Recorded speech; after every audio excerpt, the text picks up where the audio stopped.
Il était une fois, dans un coin tranquille d'un jardin luxuriant, un petit cloporte nommé Léo. Sa maison, une fissure dans un vieux tronc d'arbre, était chaleureuse et pleine de souvenirs.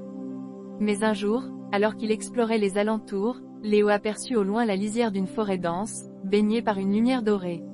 Une curiosité insatiable s'empara de lui. Que pouvait bien cacher cet endroit mystérieux? Après une nuit de réflexion, Léo prit une décision audacieuse, il quitterait sa maison pour explorer la forêt.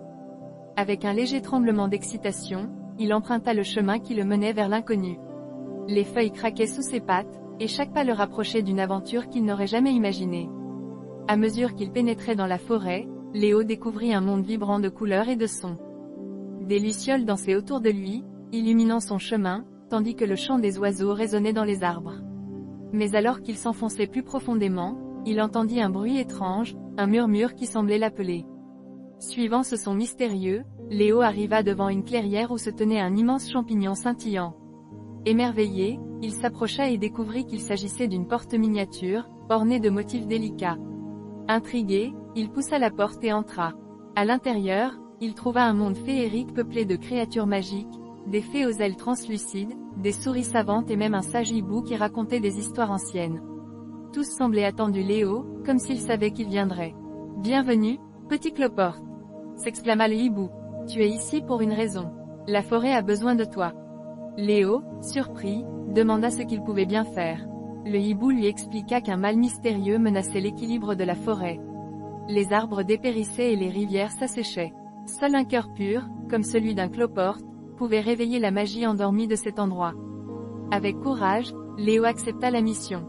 Guidé par ses nouveaux amis, il parcourut la forêt, utilisant son sens de l'observation pour découvrir les secrets cachés. Ensemble, ils trouvèrent des herbes rares et des pierres scintillantes, éléments essentiels pour restaurer l'harmonie de la forêt. Après de nombreuses aventures et des épreuves qui mirent à l'épreuve son courage, Léo réussit à rassembler tout ce dont ils avaient besoin. Au cœur de la clairière, il déposa les trésors et, avec l'aide des fées, un rituel fut lancé. Une lumière éclatante enveloppa la forêt, et peu à peu, la vie revint. Les arbres fleurirent, les rivières coulèrent à nouveau, et les créatures de la forêt célébrèrent la bravoure de Léo. Ce petit cloporte, qui avait quitté sa maison par curiosité, était devenu un héros. Finalement, Léo retourna à son tronc d'arbre, mais désormais, il savait que l'aventure l'attendait toujours, juste au-delà de la lisière. Et chaque soir, en regardant les étoiles, il se promettait de revenir, car la forêt l'avait choisi, et il avait découvert en lui une force qu'il n'aurait jamais imaginée.